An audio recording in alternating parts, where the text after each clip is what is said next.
अस्सलाम वालेकुम दोस्तों। आज हम देखने जा रहे हैं स्निपिंग टूल का इस्तेमाल कैसे किया जाता है। तकरीबन हर पीसी में, हर लैपटॉप में स्निपिंग टूल मौजूद होता है, जिससे हम लोग इमेजेस क्रॉप कर सकते हैं, जिससे हम लोग पीडीएफ क्रॉप कर सकते हैं। और आइए देखते हैं हम लोग किस तरह से वो किया जाता है। स्निपिंग टूल अक्सर देखा किसी के लैपटॉप पर या कंप्यूटर की स्क्रीन पर बाय डिफॉल्ट मौजूद होता है, लेकिन बस मरतबा आपको नज़र नहीं दिखाई देता। तो इसके लिए हमको काम करेंगे, स्निपिंग टूल की सर्च करना है आपको। आपके टास्क बार पे लेफ्ट साइड में यहाँ पे टाइप हियर टू सर्च आता है, वहाँ पे आपको टाइप करना है SNI और डबल P। तो आपको राइट साइड में दिखाएगा सर्च करके। तो यहाँ पे आपको क्या करना है, स्निपिंग टूल जो है वहाँ पे ओपन फाइल लोकेशन पे जाना। आपको ओपन फाइल लोकेशन पे जाने के बाद आपको दोबारा स्निपिंग टूल पे क्लिक करके, राइट क्लिक करके, आपको वहाँ पर दीगर ऑप्शन आएंगे। यहाँ पर देखिए आपको अलग ऑप्शन ओपन फाइल, यहाँ पे नीचे जाने के बाद आपको pin to taskbar, pin to taskbar पे आपको क्लिक करना है। इस तरह से फिर इसको क्लोज कर दें तो आप देखेंगे कि स्निपिंग टूल जो है वो आपके टास्क बार पे आ गया है। अब आपको कोई चीज़ क्रॉप करनी है, इमेज लेनी है, आप अपने कंप्यूटर स्क्रीन पे मौजूद हर चीज़ का क्या कर सकते हो, उसको स्क्रीन को क्रॉप कर सकते हो। क्रॉप करके उसको इमेज या PNG में तहवील का बदल सकते हो। देखते हैं यहाँ पे मैं आपको बता दूं। देखिए यहाँ पे आपको क्या करना है, इस पर क्लिक करने के बाद आपको इस तरह से विंडो आएगी स्निपिंग टूल की। स्निपिंग टूल की विंडो पे न्यू मोड डिले ऑप्शंस हैं, तो आपको न्यू पे क्लिक करना है।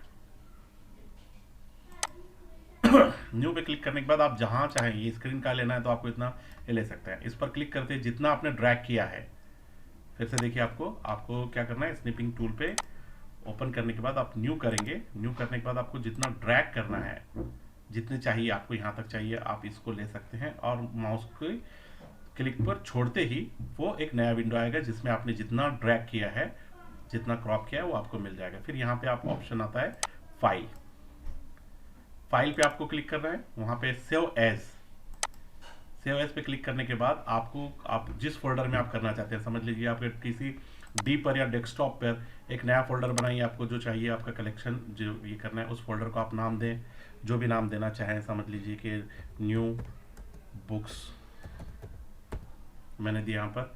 अब इस पर क्लिक करने के बाद मैं कैप्चर पे यहाँ पे उसका फाइल नेम करेंगे। फाइल नेम पे आप जो चाहे नंबर दे सकते हैं या जो चाहे नाम दे सकते हैं। मतलब यहाँ मैंने 01 दे दिया है।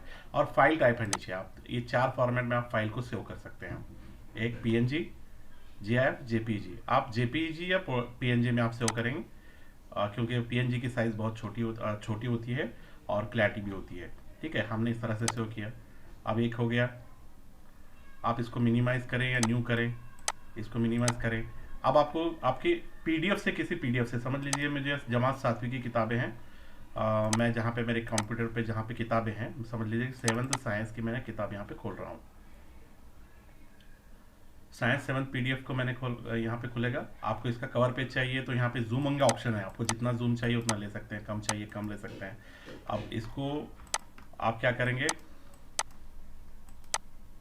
आपको इसको आपका कवर पेज चाहिए, समझ लीजिए। इसको जूम कीजिए, ये कवर पेज को आपको क्या करना है, क्रॉप करना है। ये देखिए मैं फिर से यहाँ पे स्निपिंग टूल पे कर, फिर से न्यू पे क्लिक करना है और जितना आपको चाहिए कवर पेज आप ले रहे हैं। और जैसे हम माउस को छोड़ेंगे उसके क्लिक को, आपको नया विंडो मिलेगा। वहाँ पे फाइल पे जाइए और उसे सेव एज कीजिए। अब जिस फोल्डर में आप बाय डिफ़ॉल्ट रखेंगे, बाय डिफ़ॉल्ट उसी फोल्डर में जाना शुरू होगा। अगर आप फोल्डर बदलना चाहते हैं तो फोल्डर बदल सकते हैं। अब मैं यहाँ इसको नाम दूंगा 02 और फाइल टाइप वही रहेगी, PNG या JPG। और मैंने शो हो गया। आपको फिर उसके बाद दूसरी चाहिए तो आप आगे चले जाइए जहाँ पर जितना चाहिए। आप समझ लीजिए कुछ एक पेज पर हमको ये इमेज चाहिए। अब ये बहुत दिखाई में छोटी दी रही है तो उसको जूम कीजिए जितना हो सकता है, जितना स्क्रीन पे नज़र आना चाहिए पूरी इमेज। तो इतनी हमको, यहाँ पे मैं स्निपिंग टूल लूँगा, न्यू पे क्लिक करवाएं और इसको साइड में लीजिए आप। और यहाँ पे आपको जितनी सिर्फ इमेज चाहिए तो आप उसका लगाइए और उतने को क्या कीजिए, ड्रैग कीजिए। आप जैसे ही ड्रैग छोड़ेंगे ये आ गया और उसको सेव एज फाइल में सेव कीजिए। ये नंबर होगा 03। फिर से अगर आप नया चाहिए, आपको इसका टेक्स्ट चाहिए, आपको टेक्स्ट यहाँ से यहाँ तक लेना है तो आपको का टेक्स्ट लेना है, तो आप फिर से स्निपिंग टूल पे क्लिक कीजिए, न्यू पे क्लिक कीजिए अगर ये बीच में आता है तो उसको साइड में कीजिए, आप उसको अंदर रखिए और इस तरह से ड्रैग कीजिए। आपको इतना चाहिए या इसके ऊपर वाला चाहिए या नीचे तक चाहिए, स्क्रीन पे जो नज़र आता है उसको हम क्रॉप कर सकते हैं। ठीक है, यहाँ पे इस तरह से ये आ गया नया विंडो में टॉपिक। सेव एज, जो नंबर उसको देना है, यहाँ पे अगला नंबर मैंने दिया समझो 404, फाइल टाइप PNG है, सेव। इस तरह से आप किसी भी किताब का, किसी भी PDF का या स्क्रीन पर का या इंटरनेट पे मौजूद अगर आप वेब सर्च कर रहे हैं तो उसका भी आप क्या कर सकते हैं, स्क्रीन को क्या क्रॉप करके ले सकते हैं और उसे सेव कर सकते हैं। ठीक है, उम्मीद है आपको ये स्निपिंग टूल का किस तरह इस्तेमाल करते हैं आपके समझ में आ गया होगा। मिलते हैं अगली बार किसी और टूल के साथ, टूल के बारे में मालूमात हासिल करते हैं। तब तक के लिए शुक्रिया, खुदा हाफिज़।